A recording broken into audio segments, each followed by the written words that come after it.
Welcome to Lifting Your Spirit, a monthly broadcast in which we interview people about their spiritual lives and how they share that journey with others. I'm Reverend Joel Grossman, Interfaith Minister, Director of Spiritual Sharing at Constellation Hospice here in Newburyport, and I also offer spiritual coaching on a donation basis virtually. And I'm Ted Jones. I'm a meditation teacher at North Shore Insight Meditation Center. Our show is based on the four following principles. Number one, everyone is spiritual. Sometimes we are conscious and active regarding our spirituality, sometimes not. But even when we're not, we're still a spiritual being. And second, there are many ways to lift your spirit, not only through religious practices, but also through nature, art, human relationships, and service to others, just to name a few. And third, each person's spiritual path is unique and may change in small or large ways over time. And fourth, it is important to respect your spiritual journey, trusting that one step leads to another, and to respect other people's unique spiritual journeys, even though they may be much different than your own. We're not here to convince you of the benefits of any particular path or method, but rather to just offer you some food for thought. So I'm very pleased to have as a guest today a good friend and colleague, Armand de Grenier. We worked together at Holistic Family Practice in the, the early 80s and beyond. And Armand is one of my most unforgettable people. He is very unique, and he's going to share with us about shamanism, about psychedelic therapies, about Buddhism, and no telling what else he might throw in there. So thank you very much for being with us today, Armand.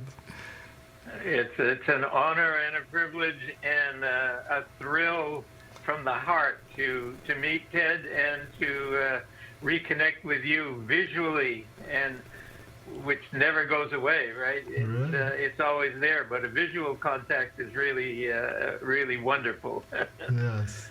So Armand, as you know from listening to previous shows, and as I've shared with you, we always start with asking people about their spiritual lives. So if you could share with us that journey. Okay.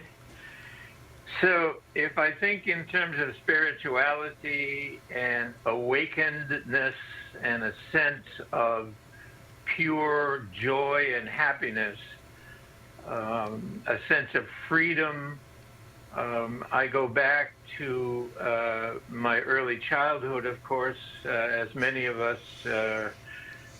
were instructed and guided in early life with a particular tradition, and mine happened to be a French-Canadian. My family is originally from France, came to Canada in 1642, and emigrated to the United States during this early 1900s. Economic draw to the States for financial reasons, and we wound up in Worcester County, and along with that, I was born in Worcester, the city of Worcester, but lived in a small village called Southbridge, Massachusetts, and our spiritual tradition was Roman Catholic, and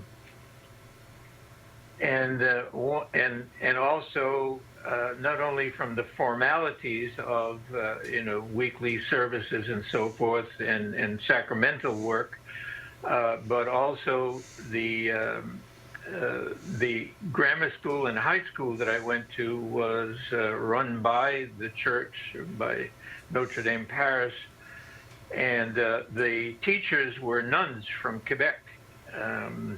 as were many of the priests that taught and celebrated in the church, because there weren't many new priests within the American community, the North American community, or the New England community that also spoke French. And so a lot of the priesthood was imported from Canada. And so that was the roots of, and what kept arising for me over the years was the sense of honesty, the sense of exploration, I think I was really infused with a sense of wonder. I remember going to church on special holy days, and the church was lit up. I mean, it was almost psychedelic. It's probably the roots of my psychedelic interests also. The church would light up with 10,000 light bulbs, and we couldn't do that very often because it was very expensive. The electric bill went up at ceremonial times. But there was this quality of celebration, this quality of ceremonial extravagance, and that stayed with me. And at one point along the line, much later, probably in the late 70s, and well, during the 60s and 70s, right, with the idea of awakening and the ideas of spiritual awakening and exploration of consciousness with psychedelics and the spiritual infusions from many, many traditions coming to the West. I spent some time with the Muktenanda ashram in upstate New York, and in fact went to Baba Muktenanda's ashram in India one year. This was as a side adventure from the transpersonal psychology conference that I was in attendance with Stan Grof and others there in India. Anyway, so there was this kind of social consciousness, peace consciousness during that era also, obviously, and social consciousness that arose pretty intensely. And this is even prior to my emigrating to Newburyport. We lived in Hamilton, Massachusetts, and we created a small, what we called our spiritual community, which was essentially radical Catholicism. It was based, I don't think this came up in my bio that I sent you, but it just dawned on me that this was significant in my life.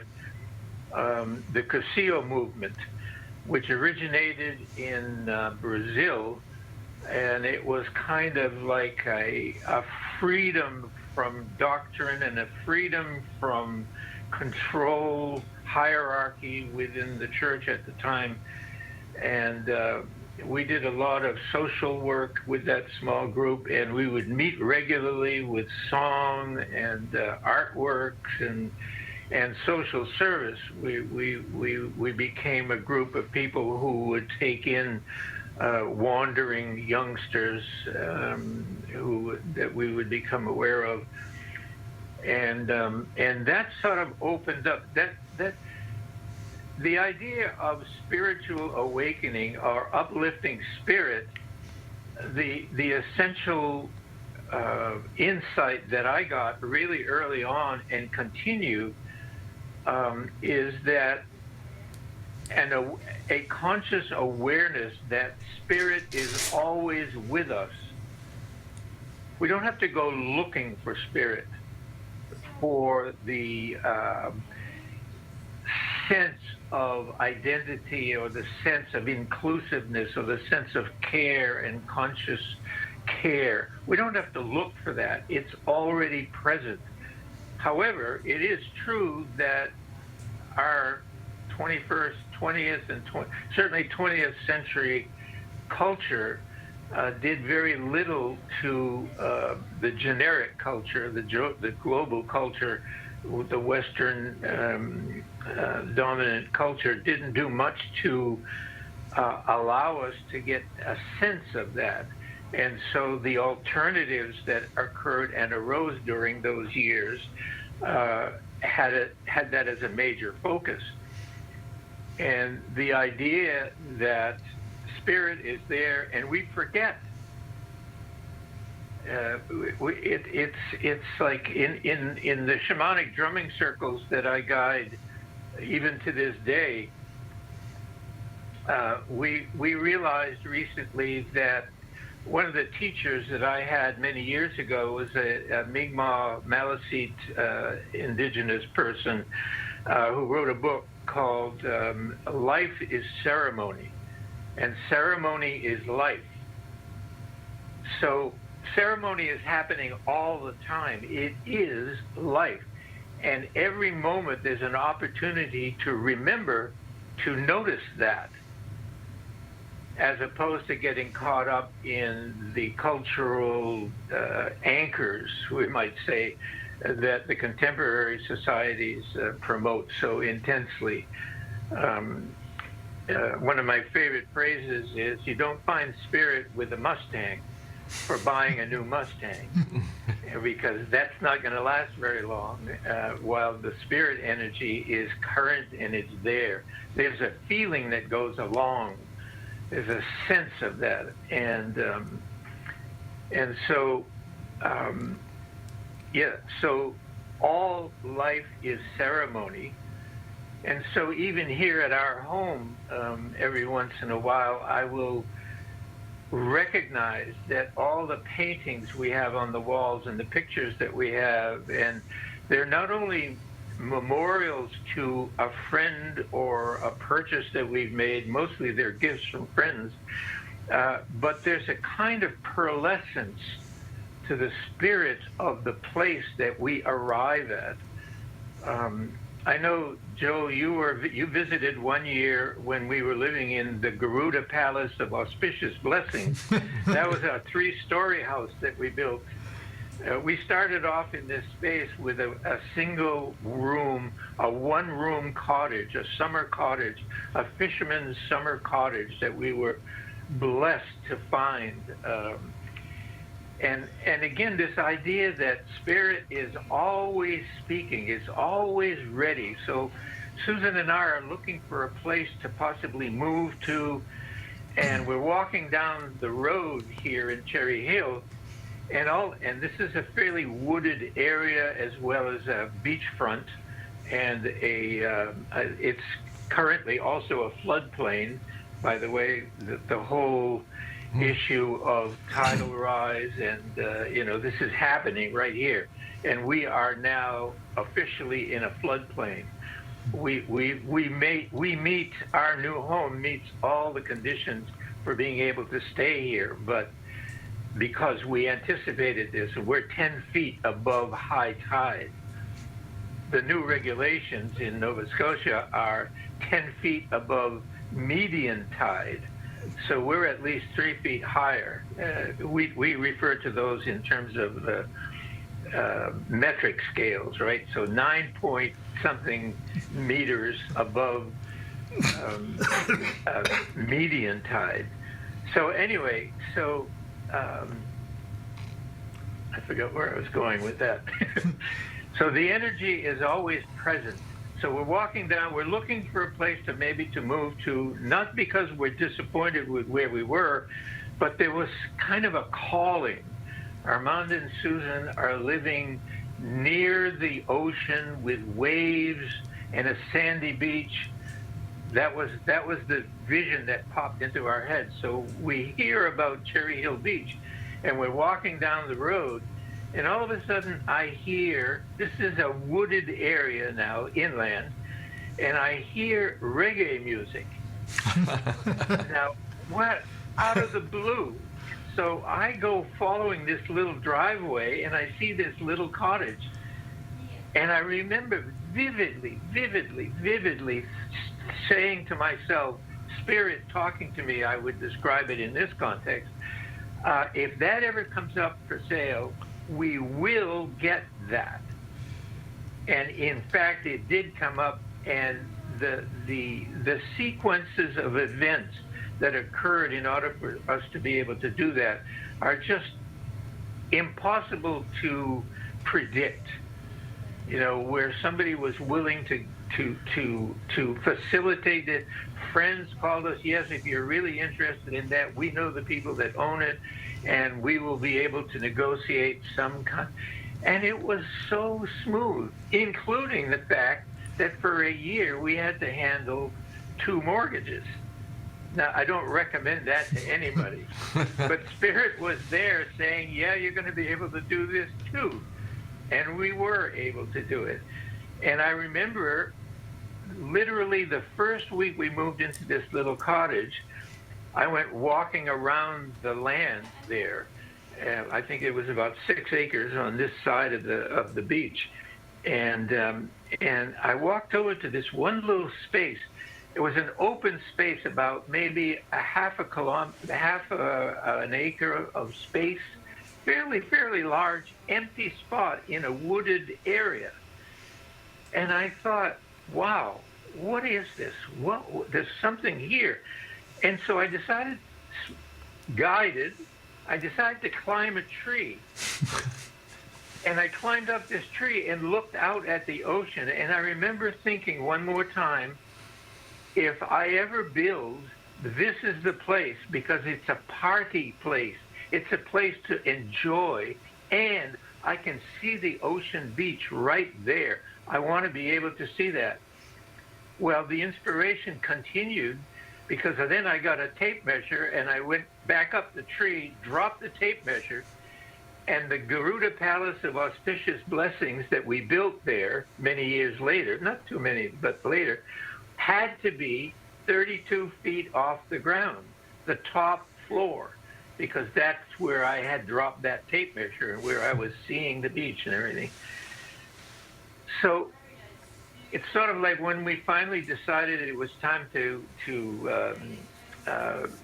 slim down our responsibilities and, you know, the maintenance of a 3-story building, et cetera, and we're getting older, we decided that we would build in the lot between these 2 houses.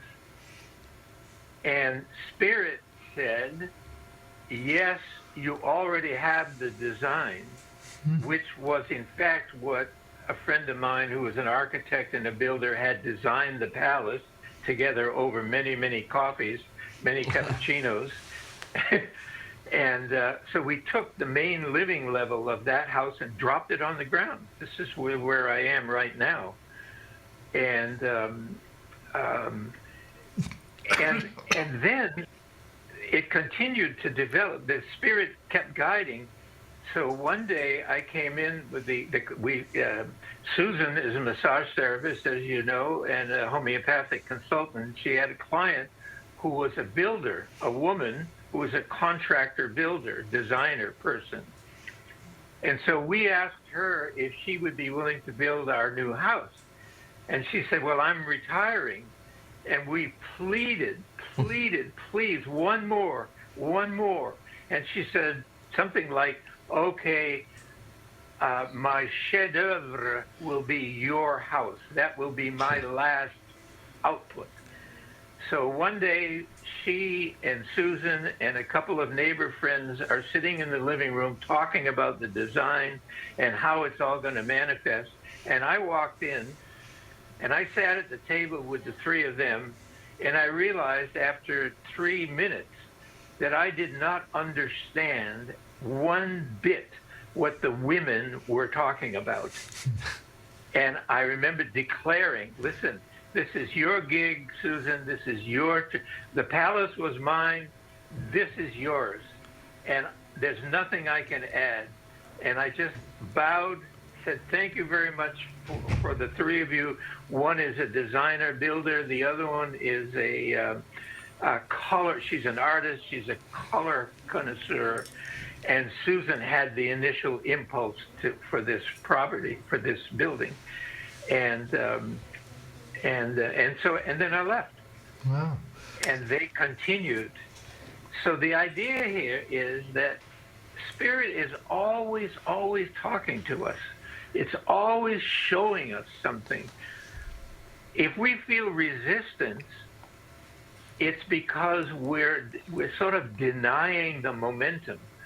I had a session. Yeah, I'm pretty much retired these days, but some people that I consider family still check in with me every once in a while. And this indigenous woman came to see me yesterday, and we had a long, long history together. I know her sisters, her mother.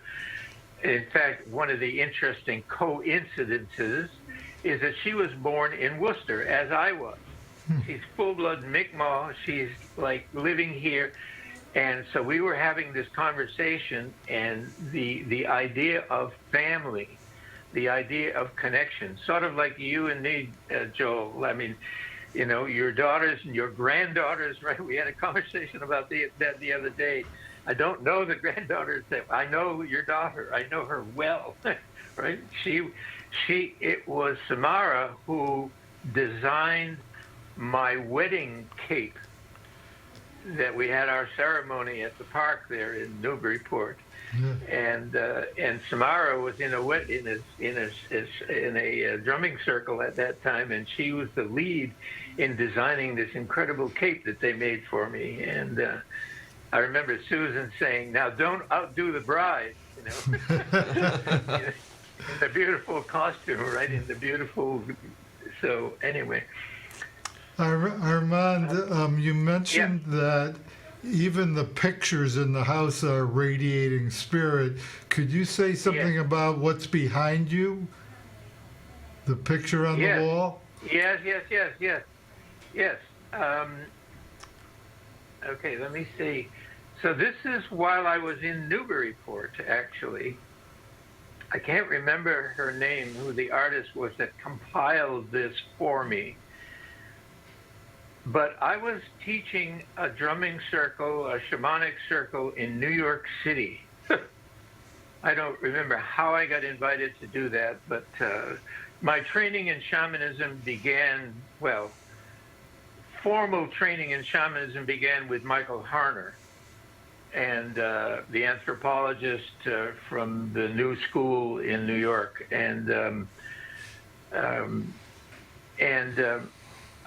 I had been, so I was doing this workshop in New York City. I was leading this workshop, and my approach to teaching is somebody sets it up, I just come in and do my thing. I don't do the setup like you guys are doing. You know, for me and that young woman, you know, she told me her name, but I've forgotten it already. I'm sorry. Yeah, she's got the gear and she knows how to do all that stuff. I don't do any of that, right? So somebody got this room in an abandoned factory building of some kind. And so we're in this, and it's about 12, maybe 15 people have showed up for this. Again, I have no recall how that all got organized, but there I was. And all of a sudden, Spirit speaks to me and says, you got to move to another room in this location. And so I just announced it. And we all got up, and somebody knew the space, and so we went to another room. And as soon as we had set up in that new circle, in that new room, the ceiling in the previous room totally collapsed. Whoa. Whoa. Right.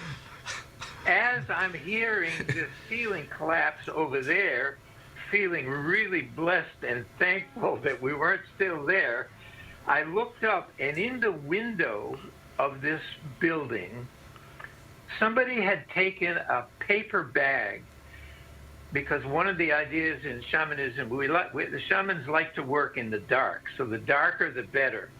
So somebody had taken a paper bag, the kind of paper bags we used to have all the time, and had cut it up and pasted it with tape on the window.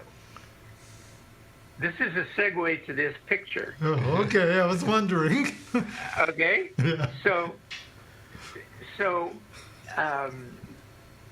at the same, so some of the imagery of this picture, of this print here, that it's paste-on, stick-on things. I forget this. There's a name for that kind of artwork, but I can't remember what it is anyway.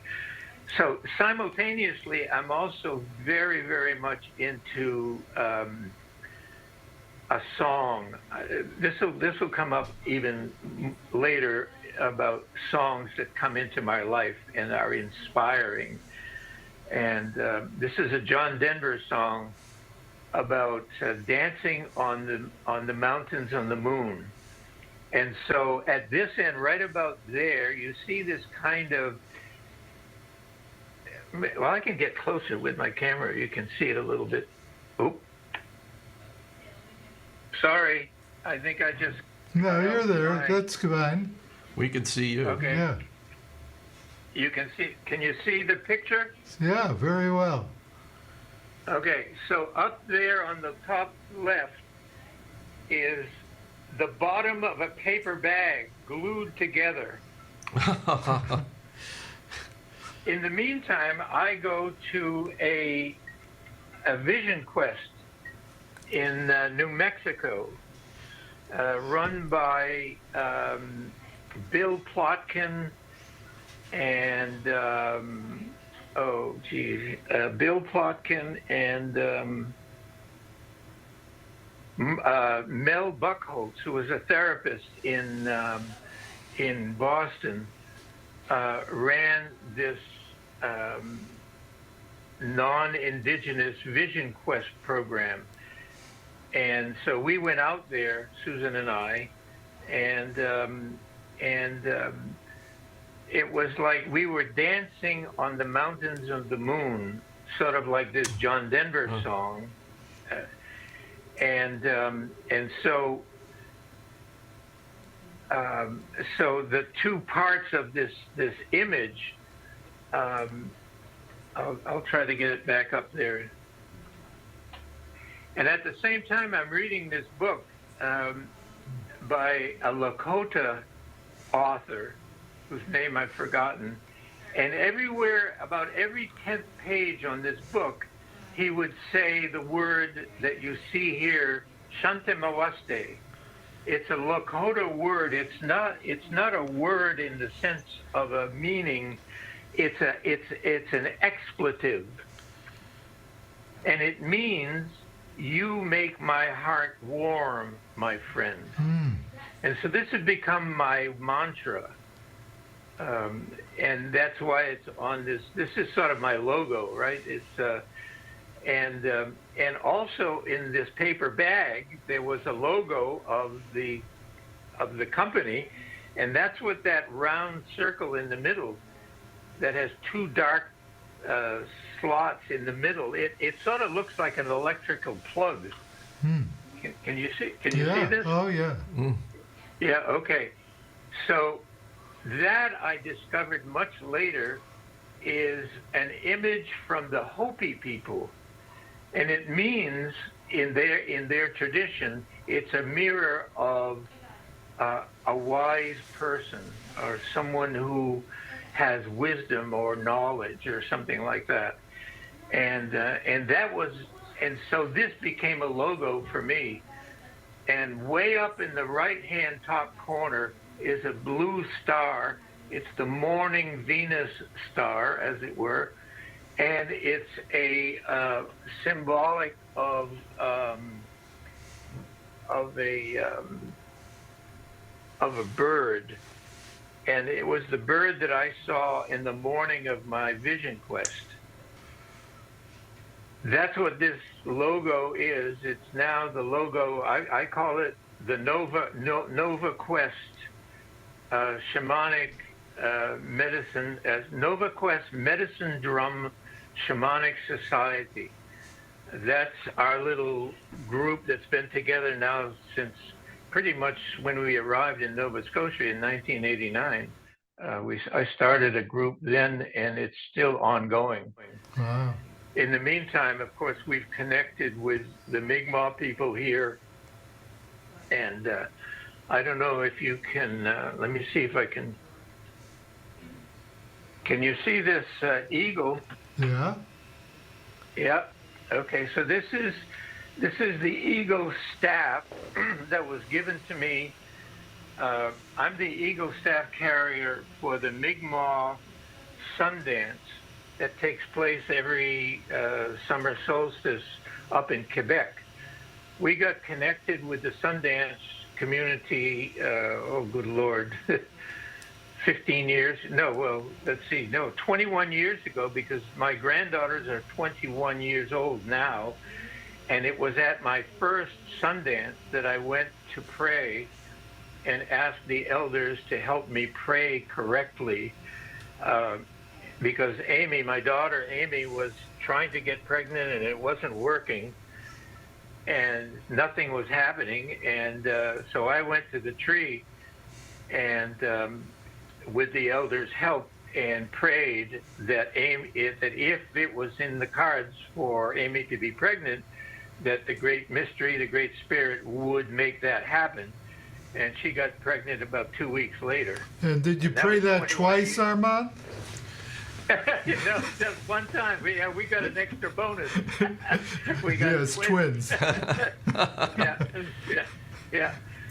Armand, So the elder told me, yeah. I'm interested in sort of getting a overview of your friendships, connections with indigenous peoples. That the book Braiding Sweetgrass by Robin Wall Kemmerer has brought absolutely fabulous. Yes, fabulous and it is kind of, I think, educated a lot of people, and it's certainly a wonderful bestseller. It's still on the New York Times list, about the wisdom of plants and the honor that is bestowed on nature by indigenous peoples, and just trying to get a sense of how that evolved for you. I remember being on my vision quest with Bill and Mel, and I kept praying that I wanted to find the West.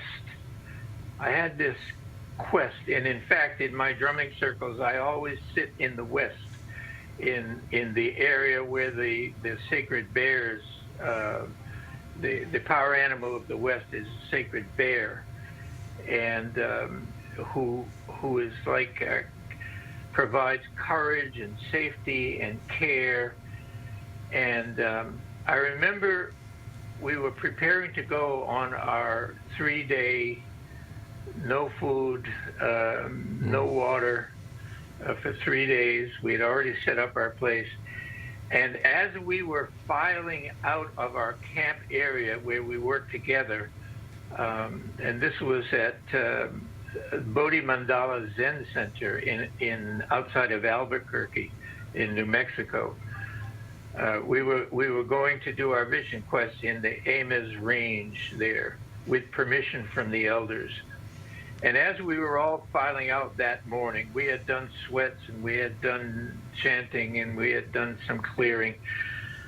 I walked by, we were sort of in file walking by this humongous rock, the size of a small shed. And Bill Plotkin was sitting next to that shed, crying his heart out.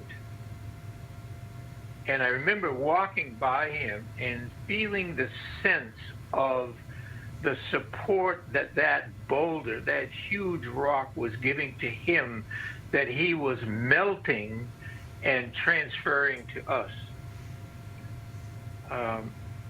Another connection in the sense of nature is that while I was on my vision quest, they had warned us not to go wandering around at night, because they could easily get lost, and you should really be just staying within your sight.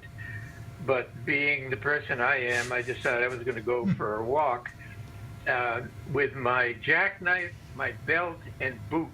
That's it. No clothes and no blanket.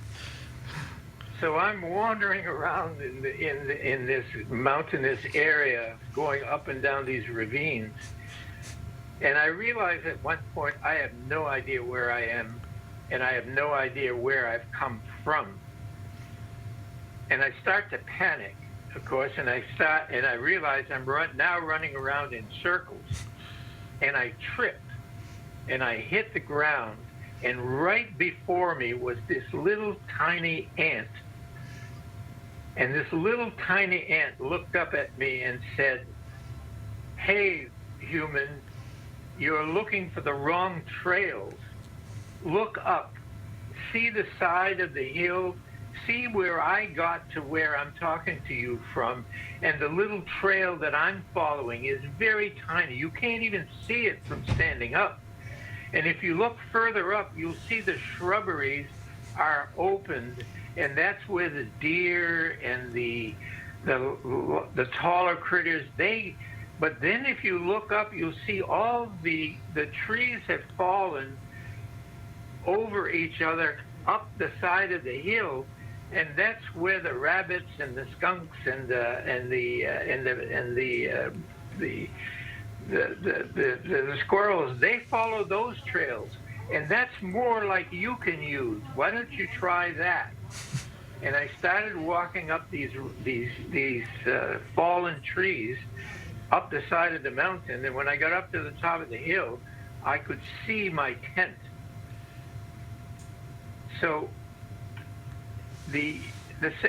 so if I jump from those kinds of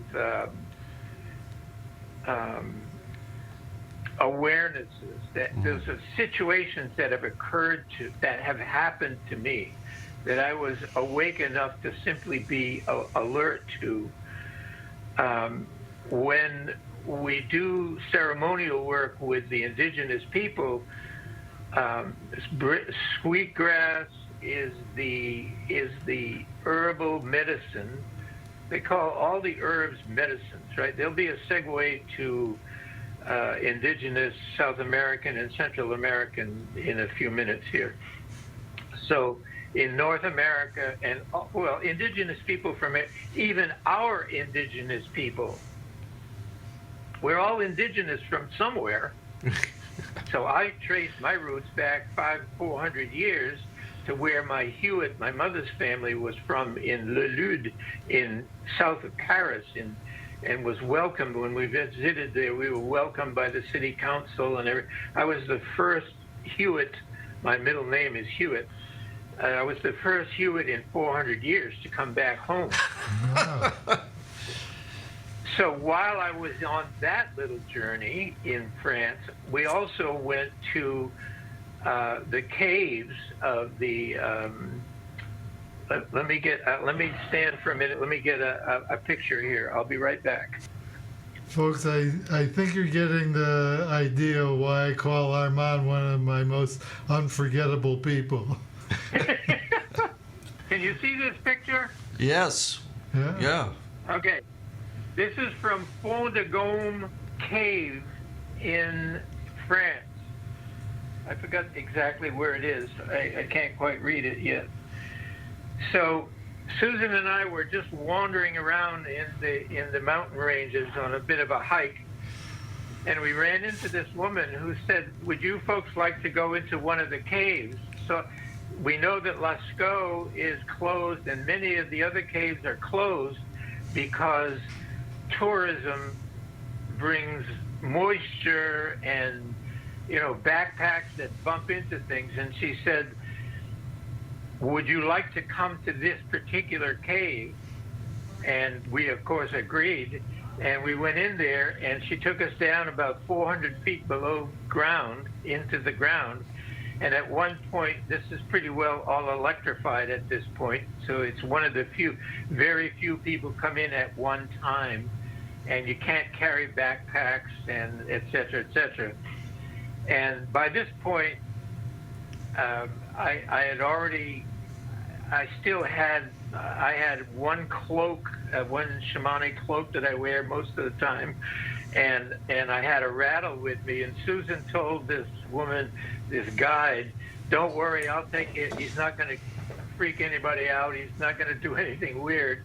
So we went in, And we went down, down, down. And at one point she says, what I'm going to do now is I'm going to shut off the lights.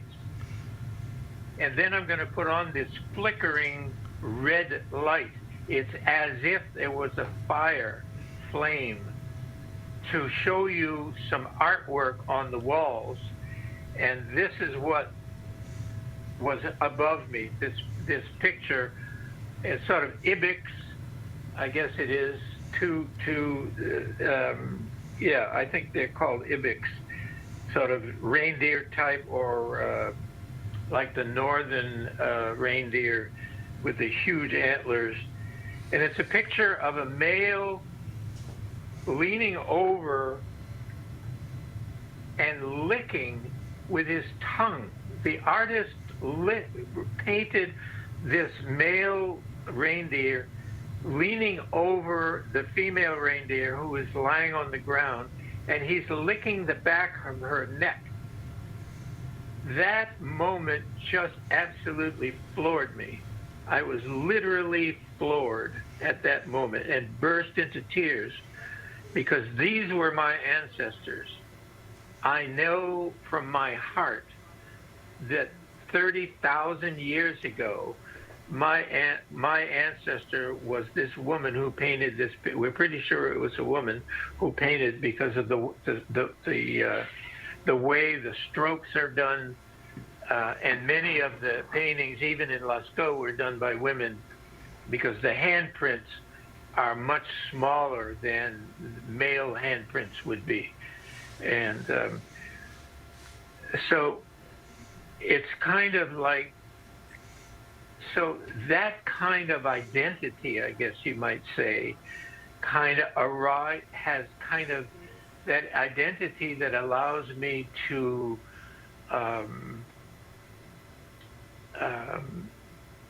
allow spirit to guide me. Yes, I'm making decisions along the line. Like, we made a decision to move to Nova Scotia, but the decision was relatively the reasons for the move were relatively insignificant, considering what has evolved since then. That was always in the unfolding. Just I didn't realize it at the time. When spirit talks, it doesn't always make it particularly clear. It is if you look at it that way, but we don't really have a skill set that allows for clear seeing.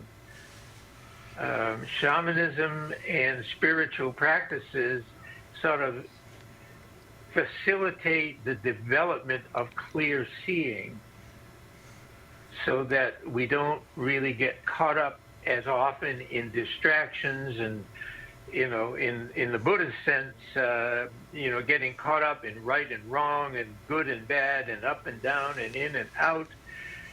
There's a simple recognition of the basic truths that are unfolding, because we are, so back to this idea of ceremony is life, and all ceremony is also life. Recently, we discovered this third concept that fits in there, is that we are the ceremony. What we're doing here today is a ceremony. We are in ceremonial method right this very minute. And ceremony doesn't exist unless we are there. So if life is ceremony and ceremony is life, we are. Ceremony is us. And when we start looking, at least as something that I've sort of evolved, that all of my life is ceremonial, not ceremonious, but ceremonial, then there's a constant connection with spirit that's unfolding at every microsecond. I can't always see it, but I can get a feeling for it and thereby appreciate it. I think that's probably one of the key concepts within all spiritual traditions, is there's an appreciation of simple presence. You know, as scientists, when we consider, you know, that we're not absolutely sure that there was a Big Bang, but there seems to be an intentionality around making a beginning. And if that's true, and I don't know that it's true, but it's certainly the effect of whatever is going on is a constant pulse. Let's call it love, let's call it spirituality, let's call it inspiration. There's a pulse that got created 20 trillion light years ago, maybe called the Big Bang, maybe not. But if something, or in some traditions, a creative force, a godly creative force, initiated something, okay, I don't care particularly how. For me, there's a pulse of energy that we, as humans, and probably as all critters, are aware at some level that there's a pulse that got initiated somehow. There's a pulse, whether it got initiated or it's always been, and that's more likely, that even before, if there was a Big Bang, even before the Big Bang, there was a pulse of some kind. And that pulse continues to this day, and it's manifesting at this moment in this conversation, in this monologue right now. Well, it's beautiful what you're saying. I think maybe we can focus a little bit on sort of the practical applications of how people access this sense of ceremony or sacredness in every moment. That it's not easy to just kind of drop in to that space, and that you, all of us, have had a lot of experience with different spiritual traditions. And maybe just starting with the overview of what you had mentioned, going to India with Stan Grof, who, as many of the viewers know, was the preeminent researcher of psychedelic assisted therapy back in the 1960s, maybe even to the 50s, right. 1960s and 70s. He was from Eastern Europe. I can't remember exactly where, Czechoslovakia maybe. So I'm guessing that you had exposure to his work back then, that there was at the same time, a lot of Eastern traditions coming to the West, and a great interest in that, and to some degree a cultural mixing of those in this kind of Timothy Leary and Ram Dass, Richard Alpert, who became Ram Dass, and then this kind of quiet period where the use, recreational use of psychedelics got out of control and ended up disappearing. The great body of research that had been done about using these for constructive purposes disappeared. Now we're at a point where that's coming back. They're being viewed very seriously as adjuncts to therapy. And in the meantime, there it's continued to be a resurgence in meditation and shamanism, as you've practiced, that sounds like, for many years. And so just getting a sense of how that can work for people who are really interested in developing their spiritual journey, but just aren't quite sure how to open to the spirit. Sometimes the expression guided by an unseen hand, that is, so Where do people start from your point of view? Yeah. And let me just throw in that not only people are interested in their spiritual journey, but people are struggling in life. And talk therapy doesn't seem to do it all. And so assisted by the psychedelics to be in a freer place. Well, there's no question that there's a resurgence and a legalization momentum happening. And certainly within the therapeutic communities, I was just notified by my local kindred souls. I was past president of the Nova Scotia Clinical Hypnosis Society for many years, and we're in the process of revitalizing that we're going to have a big event sometime in November this year. And one of the topics that I would like to present to the attendees, which are primarily clinicians, medical doctors, as well as psychotherapists and counselors and social workers, and spiritual guides from various traditions.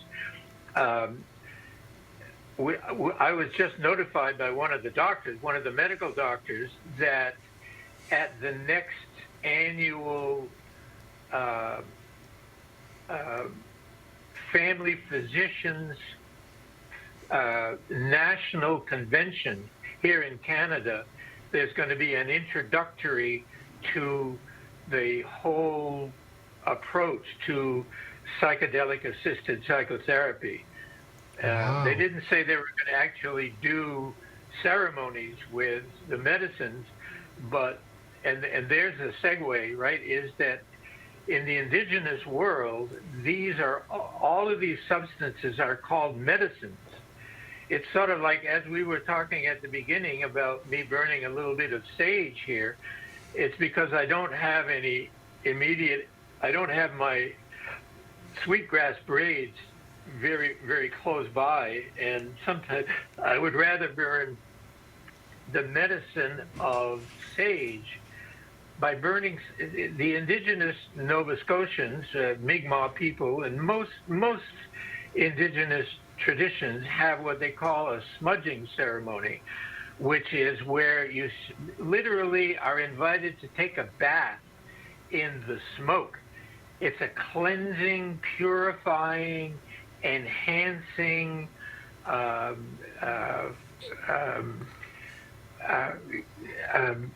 in a way, as Joe was saying, sometimes it sort of clouds the visual, but the effect of clouding the visual with the smoke is that at some point you see beyond the smoke. So in therapeutic terms, the foreground versus the background, the foreground, and where do we focus our attention? And so with all psychedelics, which primarily, with few exceptions, although there are some new psychedelics that are coming into play that may not have totally established scientific roots in the indigenous community, but most of them, certainly the ones that I've tried and been blessed with the opportunity to pray.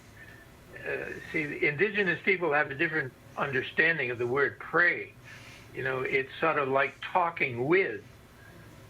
It's not talking to or waiting to hear from. It's an engaged dialogue with spirit.